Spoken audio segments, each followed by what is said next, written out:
آقا کریم علیہ السلام کے علم میں یہ بات آئی، مشرکین مکہ کا ایک قافلہ، تجارتی قافلہ شام گیا ہوا ہے اور وہ واپس آ رہا ہے، اور اس میں تمام مکے والوں کا سامان ہے، اور مکے کی عورتوں نے زیورات بھی دیے، بھرپور انداز میں اس قافلے کو روانہ کیا، اور اس کے اندر یہ بات بھی رکھی گئی کہ جو نفع حاصل ہوگا اس سے ہم اسلحہ لیں گے اور مسلمانوں کے خلاف اس طاقت کو استعمال کریں گے۔ تو حضور علیہ السلام نے معاشی طور پر انہیں کمزور کرنے کے لیے جو حکمت عملی اختیار کی کہ اس قافلے کو روکا جائے، اپنے اصحاب کے ہمراہ حضور نکلے، اور تعداد مسلمانوں کی جو ہے وہ 313 ہے۔ لیکن جب آپ علیہ السلام مدینے سے باہر تشریف لائے، قریش کے بھی خبری تھے، ان کے بھی جاسوس تھے، انہوں نے قافلے کو اطلاع دی کہ مسلمان مدینے سے نکل رہے ہیں تیاری کے ساتھ، تو انہوں نے قافلے کا رخ موڑ دیا اور ایک شخص کو تیزی کے ساتھ بھیجا کہ تم مکے والوں کو جا کر اطلاع دو کہ ہمارے قافلے پر حملہ ہونے جا رہا ہے۔ وہ شخص رات دن سفر کرتا ہوا مکے پہنچا، اور اس نے جا کر اپنا گریبان چاک کیا، اپنی اونٹنی کو اس کے کان کاٹ دیے، زخمی کیا، شور مچا دیا کہ اے مکے والوں، تمہارے قافلے پر حملہ ہو گیا۔ مکے کے لوگ تو پہلے ہی انتقام کی آگ میں جل رہے تھے، اور ان کو مسلمانوں کی یہ ریاست کسی طور پہ بھی قبول نہیں تھی، تو وہاں ایک سلسلہ شروع ہوا کہ نکلو، اور ایک لشکر تیار ہوا جو کم و بیش 1000 افراد پر مشتمل تھا، اور اس میں کھانے پینے کا کثیر سامان حرب و ضرب، ناچنے گانے والیاں بھی ساتھ میں، شراب کے مٹکے، اور کھانے کے لیے جو ہے روزانہ 10 اونٹ ذبح کیے جاتے اور انہیں روسٹ کیا جاتا، اور خوب شان و شوکت سے وہ چلے کہ آج ہم مدینے والوں کو ختم کر دیں گے۔ لیکن راستے میں انہیں پتہ چلا کہ جس قافلے کے لیے وہ نکلے تھے وہ قافلہ تو صحیح سلامت مکے کی طرف پہنچ گیا ہے۔ ادھر آقا کریم علیہ السلام کو بھی یہ خبر مل گئی کہ وہ قافلہ جو ہے وہ نکل گیا، لیکن یہ خبر بھی مل گئی کہ مکے کے لوگ لشکر لے کر آ رہے ہیں۔ تو حضور علیہ السلام نے اس موقع پر جانے دو عالم صلی اللہ علیہ وآلہ وسلم نے اپنے اصحاب سے مشورہ کیا۔ کہتے ہیں نا، مشورہ کرنا سنت ہے۔ کبھی بھی کوئی مشکل مرحلہ ہو تو بیٹھ کر اپنے لوگوں کے ساتھ مشورہ کرنا چاہیے کہ اس سے باہر کیسے نکلنا۔ اچھا، ضروری نہیں کہ کوئی شخص کوئی بڑا لیڈر ہی ہو، گھر کا سرپرست ہے، گھر میں کوئی مسئلہ کھڑا ہو جاتا ہے، کوئی بات ہو جاتی ہے، کوئی ایشو ہو جاتا ہے، کوئی فیکٹری ہے، دکان ہے، آپ کے جو بھی ماتحت لوگ ہیں ان کو بٹھائیں اور ان سے رائے لیں کہ یہ سنت ہے۔ اب دیکھیے، آقا کریم علیہ السلام نے اپنے اصحاب کو جمع کیا اور ان سے پوچھا کہ قریش اتنی بڑی تعداد میں آ رہے ہیں، اب تمہاری کیا رائے ہے، ہمیں کیا کرنا چاہیے؟ کچھ صحابہ نے کہا کہ ہمیں واپس چلے جانا چاہیے، لیکن سینئر جو صحابہ تھے انہوں نے کہا کہ نہیں، ہمیں مقابلہ کرنا چاہیے۔ سیدنا فاروق اعظم رضی اللہ تعالیٰ، سیدنا صدیق اکبر رضی اللہ، دیگر سینئر صحابہ جو تھے انہوں نے یہی رائے دی۔ حضور علیہ السلام نے پھر ارشاد فرمایا کہ اے میرے صحابہ، مجھے مشورہ دو کہ ہمیں کیا کرنا چاہیے۔ صحابہ نے پھر، مہاجرین نے رائے دی، لیکن حضور علیہ السلام انصار کو دیکھنا چاہتے تھے کہ ان کی رائے کیا ہے، کیونکہ انصار نے جو بیعت کی تھی اس میں یہ بات طے ہوئی تھی کہ مدینے سے باہر سے کوئی آئے گا مدینے پہ حملہ کرنے تو ہم دفاع کریں گے، لیکن یہاں تو مدینے سے نکل کر جنگ کی تیاری ہے۔ تو حضور علیہ السلام نے انصار کی رائے لینا مناسب سمجھی۔ تو انصار نے جب حضور علیہ السلام کا اشارہ سمجھا تو حضرت مقداد کھڑے ہو گئے۔ اللہ اکبر! جو جملہ انہوں نے کہا وہ سنیے، عشق و مستی والا جملہ۔ کیا فرماتے ہیں؟ فرماتے ہیں، یا رسول اللہ صلی اللہ علیہ وسلم، ہم بنی اسرائیل نہیں کہ جو یہ کہیں کہ آپ اور آپ کا خدا جا کر لڑے۔ حضور، ہم تو آپ کے غلام ہیں، ہم آپ کے دائیں لڑیں گے، بائیں لڑیں گے۔ حضور، اگر ہمیں لڑنے کا موقع ملا تو ہم اس شجاعت سے لڑیں گے کہ جسے دیکھ کر آپ کی آنکھیں ٹھنڈی ہوں گی. سعد کھڑے ہو گئے، یہ اپنے قبیلے کے سردار انصار میں سے، اور جو بات بتائی حضرت سعد نے، قربان جاؤں، یہ ہے دین اسلام، عشق و محبت اور بہادروں کا دین ہے. حضرت سعد نے کیا بات کی؟ فرمایا یا رسول اللہ صلی اللہ علیہ وسلم، آپ بس حکم دیجئے، آپ حکم کیجئے، ہم دریاؤں میں چھلانگ لگا دیں. یا رسول اللہ ہم سمندر میں کود جائیں. یا رسول اللہ ہم آپ کے دائیں لڑیں گے، بائیں لڑیں گے، آگے لڑیں گے، پیچھے لڑیں گے، اپنی جانیں قربان کریں گے آپ. تو انصار کا جب یہ جذبہ دیکھا میرے آقا کریم علیہ السلام نے تو بہت خوش ہوئے. میرے آقا کریم علیہ السلام نے دعا فرمائی. اس میں ایک بات دیکھیے کہ حضور علیہ السلام نے سب سے پہلے اپنے اصحاب کو لیا اور میدان میں آئے، اور اس کے بعد پھر دعا فرمائی. یعنی جتنے اصحاب ہیں انہیں لے کر نکلے میدان میں، جو کچھ ہے وہ پہلے حاضر کیا، خود میدان عمل میں آئے اور اس کے بعد دعا کی. تو مدد کیسے نہیں آئے گی؟ ہمارے ہاں کیا ہے کہ 57 اسلامی ملک ہیں اور دنیا کی سب سے بڑی فوج 52 لاکھ فوج مسلمانوں کی، اور صرف دعائیں ہو رہی ہیں. میدان عمل میں کوئی نکلے گا تو آقا کریم علیہ السلام کی سیرت کیا بتاتی ہے کہ پہلے میدان میں نکلو، دعا کرو. بات سمجھ میں آ رہی ہے؟ یہاں کیا ہو رہا ہے کہ صرف بات دعا کی جا رہی ہے، عملی طور پر کچھ بھی نظر نہیں آ رہا. ایک تماشا لگا ہوا ہے، اور وہ مٹھی بھر مسلمان. کبھی کبھی میں سوچتا ہوں کہ انہیں یہ طاقت اور توانائی کیسے ملی. ابھی ایک ویڈیو میں نے دیکھی، ایک بچہ ہے ہاسپٹل میں، اس کو آپریٹ کیا جا رہا ہے، تو اب اس کو بے ہوش کرنے کے لیے کوئی وسائل نہیں ہے. اس نے کہا کہ میں تلاوت کر رہا ہوں زور زور سے اور آپ آپریٹ کر دو. قرآن کی تلاوت اور ادھر آپریشن ہو رہا ہے. یہ جذبہ کہاں سے آیا ان بچوں میں؟ کیونکہ انہوں نے غزوہ بدر کو پڑھا ہوا ہے. وہ قرآن کو پڑھتے بھی ہیں اور سمجھتے بھی ہیں. انہوں نے حضور کی سیرت کو پڑھا ہوا ہے. انہوں نے حضرت معاذ اور معوذ کا قصے سنے ہوئے ہیں کہ 2 بچے تھے میدان بدر میں آئے، آقا کریم علیہ السلام کے لشکر میں شامل ہیں، لشکر اسلام میں. حضرت عبد الرحمن بن عوف کہتے ہیں کہ جب جنگ شروع ہوئی تو 2 بچے میرے پاس آئے اور کان میں کہتے ہیں چچا جان ایک بات تو بتائیں، یہ ابو جہل کون ہے؟ کہا بیٹا تم کیا کرو گے؟ کہا بس آپ ہمیں بتا دیں وہ ہے کون، کہاں کھڑا ہوا ہے. ہم شکل سے اسے نہیں جانتے، کیونکہ ہم تو مدینے کے لوگ ہیں، ہم مکے سے نہیں آئے، ہم اسے پہچانتے نہیں ہیں. صرف آپ بتائیں کہ وہ کون ہے. تو آپ نے فرمایا وہ دیکھو جو اپنے پورے پروٹوکول کے ساتھ کھڑا ہوا ہے، اس کے ارد گرد لشکر ہے جو اس کی حفاظت کر رہا ہے، وہ ابو جہل ہے. تم کیا کرنا چاہتے ہو؟ انہوں نے کہا یہ ہمارے رسول کو گالیاں دیتا ہے.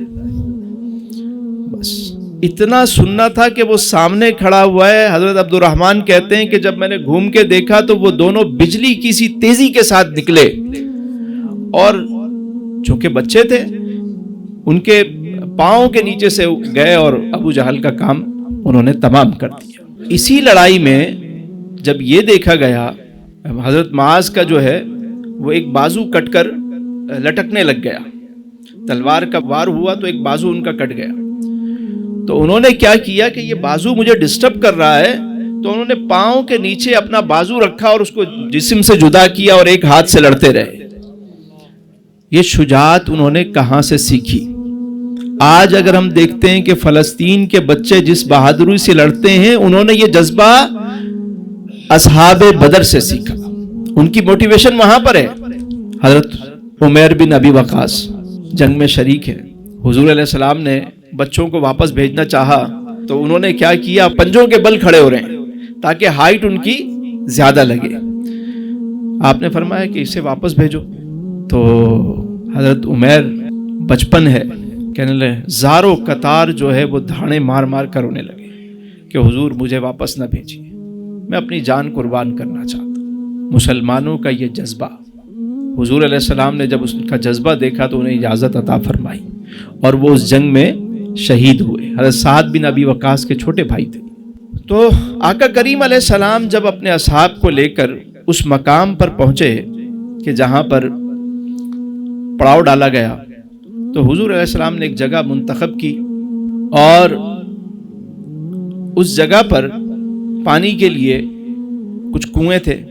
تو ایک صحابی ہیں حضرت حباب آئے، آ کر عرض کرتے ہیں یا رسول اللہ، یہ جگہ جو منتخب آپ نے فرمائی یہ حکم الہی ہے یا کوئی جنگی حکمت عملی ہے؟ حضور نے فرمایا جنگی حکمت عملی کے تحت یہ جگہ ہم نے پسند کی۔ تو حضرت حباب کہنے لگے حضور اگر ہم یہاں کے بجائے اس جگہ پہ چلے جائیں تو سارا پانی وہیں سے جاتا ہے، وہاں زیادہ کنویں ہیں، اگر وہ ہمارے قبضے میں جگہ آ جائے گی تو پانی کا سارا کنٹرول ہمارے پاس آ جائے گا۔ آپ صلی اللہ علیہ وسلم نے اپنے اس صحابی کی اس رائے کو پسند فرمایا اور جگہ جو ہے وہ منتقل کر دی۔ یہ ہے سیرت کے وہ پہلو کہ اپنے ساتھ والوں کی رائے کا بھی احترام کیا جائے۔ ہمارے ہاں تو کوئی عوامی رائے کو تو کوئی خاطر میں ہی نہیں لاتا نا، یعنی عوام کیا ہوتی ہے، جمہور کیا ہوتا ہے، ان کی رائے کی کیا اہمیت ہوتی ہے، چند لوگ بیٹھ کے فیصلے کر لیتے ہیں۔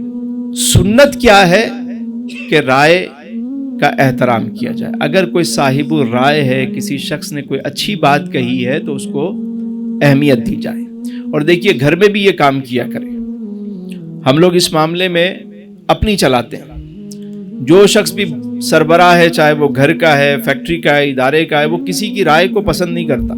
جب آپ رائے نہیں لیں گے، مشورہ نہیں لیں گے تو اس سے بہتری کیسے آئے گی کام میں؟ یس سر نو سر ہی ہوتا رہے گا۔ پھر تو رائے لینا اور مشورہ لینا اور اسے قبول کرنا۔ پھر دیکھیے اس کا فائدہ کیا ہوا کہ جنگ بدر میں جب مسلمانوں کے پاس وہ کنویں آ گئے تو مشرکین مکہ کے پاس جو کنویں تھے ان میں پانی بہت کم تھا۔ یہی ہوا کہ انہیں پانی کی نیڈ ہوئی۔ ادھر مسلمانوں کے پاس جو ہے وہ پانی کافی مقدار میں تھا۔ تو جب وہ آئے پانی لینے کے لیے، اب توجہ سے سنیے گا، یہ بات سنیے گا، اور یہ باتیں ہمیں پتہ ہونی چاہیے کہ اسلام کیا ہے۔ جب وہ آئے پانی لینے کے لیے کہ ہمارے پاس پانی نہیں ہے، ہمیں پانی دے دو۔ اچھا سامنے کوئی عورتیں نہیں ہیں، بچے نہیں ہیں، سامنے کون ہے؟ جو تلواریں لے کر کھڑے ہوئے ہیں، جو نیزے اور بھالے لے کر کھڑے ہوئے ہیں، جو لڑنے کے لیے آئے ہوئے ہیں، اور مانگ کیا رہے ہیں؟ پانی۔ میرے آقا کریم علیہ السلام رحمت عالم، نور مجسم، شاہ بنی آدم صلی اللہ علیہ وسلم نے ارشاد فرمایا کہ انہیں پانی لے جانے کی اجازت دے دو۔ مسلمانوں نے جنگ ضرور کی، لیکن اس جنگ کے اندر آپ دیکھیے کہ 10 سال میں جتنی جنگیں ہوئی، جتنے غزوات ہوئے، اس میں آپ دیکھیے کہ ٹوٹل 259 مسلمان شہید ہوئے اور 759 کے قریب جو ہے وہ مشرکین جو ہے وہ مارے گئے۔ ٹوٹل اگر تعداد دیکھی جائے تو 1018 بنتی ہے۔ اس کو میکسیمم سائٹ پہ بھی ہم لے جائیں تو 1100 بنتے ہیں۔ 10 سال میں 1100 لوگ، لیکن ہوا کیا کہ پوری ریاست قائم ہو گئی، امن ہو گیا۔ اور ادھر دوسری طرف امن کے جو چیمپئن ہیں ان کا حال دیکھیں، صرف جنگ عظیم اول اور دوم میں، جس میں ہیروشیما اور ناگاساکی کے واقعات ہیں، کروڑوں لوگ مارے گئے اور آج تک دنیا میں امن نہیں ہوا۔ مسلمانوں نے امن قائم کر کے دکھایا۔ مسلمانوں کو کہا جاتا ہے نا، امن قائم کر کے دکھایا۔ آپ دیکھیے کہ جنگی اصول بتائے میرے آقا کریم علیہ السلام نے، فرمایا اگر تمہارے سامنے کوئی ضعیف آ جائے اسے قتل نہ کرنا، کوئی بچہ آ جائے، عورت آ جائے، ہرے درخت ہوں، عبادت گاہیں ہوں، ان کو نقصان نہیں پہنچانا۔ یہ جنگی آداب سکھائے گئے۔ اور اگر کسی پر قابو پا لو، کسی کو قتل کر دو تو اس کی لاش کو مسلح نہیں کرنا، یعنی ان کے ناک کان نہیں کاٹنے۔ یہ سارے آداب کس نے سکھائے؟ اسلام نے سکھائے۔ اور ان کے ساتھ، قیدیوں کے ساتھ حسن سلوک اسلام نے سکھایا۔ تو آقا کریم علیہ السلام نے فرمایا کہ انہیں پانی لے جانے کی اجازت دے دو۔ اور آج آپ دیکھیے کہ دنیا بھر سے سامان جمع ہے وہاں فلسطین میں، لیکن اندر لے جانے کی اجازت نہیں ہے۔ اور اندر کون ہے؟ بچے ہیں، خواتین ہیں، یہاں تک کہ ہاسپٹل کو اڑایا جا رہا ہے۔ سوچنے کی بات ہے۔ اور یہ امن کے چیمپئن سارے جو ہے نا وہ ایک طرف کھڑے ہوئے۔ مسلم دنیا کا جو حال ہے وہ تو آپ کے سامنے ہے، لیکن ایک بات میں آپ کو بتاؤں، وہ جو ہیں جو لڑ رہے ہیں ان کے جذبے کو سلام ہے۔ آپ دیکھیں، کیونکہ انہوں نے غزوہ بدر، فضائے بدر کو پڑھا ہوا ہے، دیکھا ہوا ہے، اور آپ دیکھیے گا کہ ان قریب انشاءاللہ ان کے لیے جو دروازے کھلیں گے، ٹھیک ہے، وہ تو زندہ بھی ہیں تو غازی ہیں، شہید ہو گئے تو مرتبہ پتہ ہے آپ کو ان کا۔ ہم سمجھتے ہیں وہ غریب لوگ ہیں، اللہ اکبر۔ ایک ایک فلسطینی کے گھر کی قیمت جو ہے نا وہ ملین ڈالرز میں ہے، اور انہیں آفر کی جاتی ہے کہ یہ گھر بیچ دو، ملین ڈالرز لے لو، دنیا کے جس ملک میں جانا چاہتے ہو چلے جاؤ، ہم تمہیں نیشنلٹی دلوا دیتے ہیں۔ لیکن وہ یہ کہتے ہیں کہ ہم نہ اپنا گھر دیں گے نہ اپنا ایمان بیچیں گے، جان لے سکتے ہو لے لو، شہادت تو ہمارا شوق ہے۔ اور یہی وجہ ہے کہ شہید کا جو مرتبہ ہے، جب جنت میں شہداء جائیں گے تو رب پوچھے گا میری جنت میں کسی چیز کی کمی تو نہیں؟ سب کہیں گے مالک تیری جنت میں کوئی کمی نہیں۔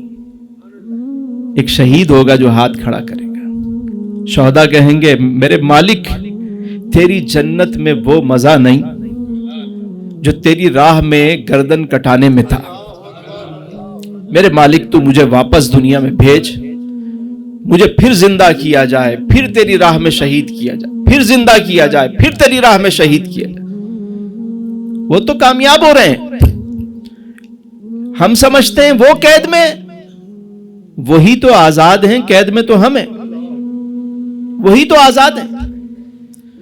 مسلمانوں کے پاس ایک ایک سواری جو اونٹ تھے اس پہ 3 لوگ سوار ہوتے تھے باری باری، یعنی سواریاں اتنی نہیں تھیں کہ ہر ایک کو سواری میسر آتی، یعنی 3 لوگوں کے حصے میں ایک سواری تھی، کبھی باری باری لوگ سوار ہوتے۔ میرے آقا کریم علیہ السلام کے پاس بھی جو سواری تھی اس میں بھی حضور علیہ السلام نے اپنے ساتھ 2 صحابہ کو لے لیا، حضرت علی رضی اللہ تعالیٰ عنہ، حضرت زید رضی اللہ تعالیٰ عنہ۔ اب حضرت علی اور حضرت زید جیسے عشاق ہوں، عرض کرتے ہیں یا رسول اللہ آپ ہی سوار رہیں، آپ کی سواری کے قدموں میں جو خاک آ رہی ہے اس خاک کا سرما ہم اپنی آنکھوں میں ڈالتے ہوئے چلیں، حضور آپ بس سوار رہیں، یہ کیسے ہوگا کہ ہم اوپر بیٹھیں اور آپ پیدل چلیں؟ لیکن قربان جائیں آقا کریم علیہ السلام، فرمایا اے میرے صحابہ نہ تم طاقت میں مجھ سے زیادہ ہو، نہ میں وہ ہوں کہ جسے اجر کی ضرورت نہ ہو۔ تو حضور علیہ السلام نے باری باری اپنے اصحاب کو سواری پر سوار کیا کہ جس نے سیرت نہیں پڑھی وہ کبھی بھی کوئی بڑا لیڈر نہیں بن سکتا۔ اور یہی وجہ ہے کہ آپ کی تربیت تھی کہ سیدنا فاروق اعظم رضی اللہ تعالیٰ عنہ جب بیت المقدس کے لیے روانہ ہو رہے تھے، ایک سواری تھی اور ایک غلام آپ کے ساتھ تھا، باری باری سوار ہوتے۔ جب مدینہ شریف سے روانہ ہونے لگے فاروق اعظم رضی اللہ تعالیٰ عنہ تو اصحاب جمع ہو گئے، کہنے لگے کہ وہاں بڑے بڑے راہب ہوں گے، گرجا کے بڑے بڑے لوگ ہوں گے، کلیسا کے لوگ کھڑے ہوں گے، آپ ایک کام کریں، ایک اچھا سا جبہ پہنیں، ایک اچھی سی دستار پہنیں، تھوڑا سا پروٹوکول اپنے ساتھ لیں، اور پتہ چلے کہ مسلمانوں کا خلیفہ آ رہا ہے، شان و شوکت سے وہاں آپ انٹر ہوں۔ سیدنا فاروق اعظم رضی اللہ تعالیٰ عنہ کی تربیت میرے آقا کریم علیہ السلام نے کی تھی۔ فرمانے لگے اے گروہ صحابہ تم کیا سمجھتے ہو کہ دنیا میں جو ہمیں عزت اور وقار ملا ہے یہ بڑے بڑے جبہ اور دستار کی وجہ سے ملا؟ ہرگز نہیں، قسم خدا کی جو دنیا میں ہمیں مقام و مرتبہ ملا وہ غلامی مصطفیٰ کی وجہ سے ملا۔ دوبارہ آج بھی اگر اس قوم کو کوئی عروج مل سکتا ہے تو وہ حضور کی غلامی کی، اور یہ حضور علیہ السلام ہی کا خاصہ ہے کہ دو صحابی تھے، حضرت حذیفہ اور ان کے والد، یہ مکے سے آ رہے تھے، تو راستے میں انہیں مشرکین مکہ نے پکڑ لیا، کہا کہاں جا رہے ہو؟ کہا ہم گھر جا رہے ہیں۔ کہا گھر تو جا رہے ہو، مسلمان تو وہاں سے نکلے ہیں، تم بھی مسلمان ہو، تم ان کے ساتھ مل کر جنگ لڑو گے؟ انہوں نے کہا نہیں ہم جنگ نہیں لڑیں گے، ہم تو مدینے جا رہے ہیں اور ہمارا جنگ سے کیا تعلق؟ کہا اچھا اس بات کا عہد کرتے ہو کہ نہیں لڑو گے؟ کہا نہیں لڑیں گے، جاؤ۔ چلے گئے، وہ گھوم کر آئے آقا کریم علیہ السلام کی بارگاہ میں اور کہا یا رسول اللہ یہ واقعہ ہوا تھا، ہم پکڑے گئے لیکن ہم نے ان کو یہ بات کی اور ہم آ گئے، مگر ہم ان مشرکین کو سبق سکھائیں گے، ہم لڑیں گے۔ اب مسلمانوں کی تعداد بھی کم اور وہاں لشکر بھی بڑا، ایک ایک سپاہی قیمتی، لیکن اس کے باوجود میرے آقا کریم علیہ السلام نے کیا ارشاد فرمایا؟ فرمایا اے میرے صحابہ، تم نے اگر ان سے کوئی عہد کیا ہے تو ہم اس عہد پر قائم رہیں گے، ہم اس عہد کو نہیں توڑیں گے۔ اللہ، یہ سیرت کے پہلو ہیں۔ آج ہمارے ملک میں آپ دیکھیں کہ عہد شکنی کتنی ہے، پورے ملک میں چلے جائیں، مس کمٹمنٹ، آپ کسی کو کوئی آرڈر دے دیں، بس پیسے جیسے ہی آپ نے دیے بس اس کے بعد پھر آپ اس کے پیچھے پیچھے چلتے رہے، کبھی ادھر گھمائے گا، کبھی ادھر گھمائے گا، کبھی آج دے رہا ہوں کل دے رہا ہوں۔ کیا ہو گیا؟ مسلمان تو وہ ہوتا ہے جو اپنے وعدے کو وفا کرتا ہے۔ قرآن کہتا ہے یا ایھا الذین آمنوا اوفوا بالعقود، اپنے عہدوں کو پورا کرو، اپنے وعدوں کو نبھاؤ۔ آج مجھے بتائیں آپ کہ ہماری قوم کا کیا حال ہے؟ الا ماشاءاللہ کوئی اللہ کا نیک بندہ ہو جو اپنے ٹائم پہ کوئی چیز بنا کے دے دے، یہاں تک کہ فون اٹھانا چھوڑ دیتے ہیں، آپ کو ٹائم دیں گے 10 بجے آ رہے ہیں، پتہ ہی نہیں اس کے بعد۔ ہم حضور کی سیرت کو جو پڑھتے ہیں سنتے ہیں تو اس پہ اگر ہم عمل نہیں کریں تو کیسے امتی ہیں ہم؟ میرے آقا کریم علیہ السلام نے تو جنگ کی حالت میں بھی عہد کو پورا فرمایا، بات سمجھ میں آ رہی ہے؟ اور ہم امن کی حالت میں بھی اپنے عہدوں اور وعدوں کو پورا نہیں کرتے۔ تو میرے دوستو، آج سیرت کا یہ پیغام ہے، حضور علیہ الصلوۃ والسلام کی سیرت کو ہم سنتے آ رہے ہیں، تو آج ایک بات سیکھ کر اٹھیں کہ آج کے بعد کبھی بھی وعدہ خلافی نہ کریں۔ وعدہ کرنے سے پہلے 100 دفعہ سوچ لیں۔ اگر کوئی آپ سے کہہ رہا ہے کہ سر یہ کتنے دن میں آپ دے دیں گے، آپ پوری کیلکولیشن کریں کہ یار اس میں ٹائم کتنا لگے گا، اتنا لگے، اس سے تھوڑا سا زیادہ ٹائم بتا دیں کہ ہو سکتا ہے کوئی لائٹ چلی جائے، کوئی اور مسئلہ ہو، کوئی اور بات ہو جائے، کہیں ٹریفک جائے۔ آپ ٹائم دیتے وقت مارجن رکھیں، لیکن اگر آپ نے کسی کو ٹائم دے دیا ہے تو اس کے بعد پھر اس میں کوئی کوتاہی نہیں ہونی چاہیے۔ ایک شخص آیا حضور علیہ السلام کی بارگاہ میں، حضور تجارت فرما رہے تھے، اس نے کہا بس آپ یہاں کھڑے ہوں، میں جاتا ہوں اور واپس آتا ہوں۔ وہ گیا اور وہ بات بھول گیا۔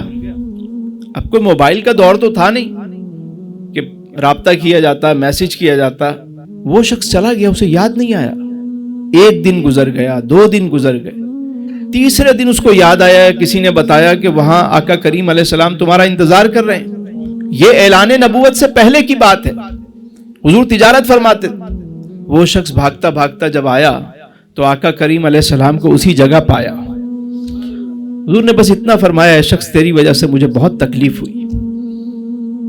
3 دن انتظار کیا تاکہ وعدہ خلافی نہ ہو۔ آج ہمارا کیا حال ہے؟ مارکیٹ پوری کی پوری جو ہے نا، وہ چیک دے دیں گے تو چیک ریٹرن ہو جائے گا، آج آ جانا، کل آ جانا، کل آ جانا، آج آ جانا۔ جب یہ چیزیں ہوں گی تو برکت کہاں سے ہوگی؟ پھر ہم روتے ہیں کہ پتہ نہیں کسی نے کیا کر دیا، کیا ہو گیا۔ اللہ کے بندو، حضور کی سیرت پہ عمل کرو، ساری چیزیں سیدھی ہو جائیں گی۔ ہمارے آقا تو وہ ہیں، اللہ اکبر اللہ اکبر، اپنے تو اپنے، غیر بھی جنہیں صادق اور امین کہتے تھے۔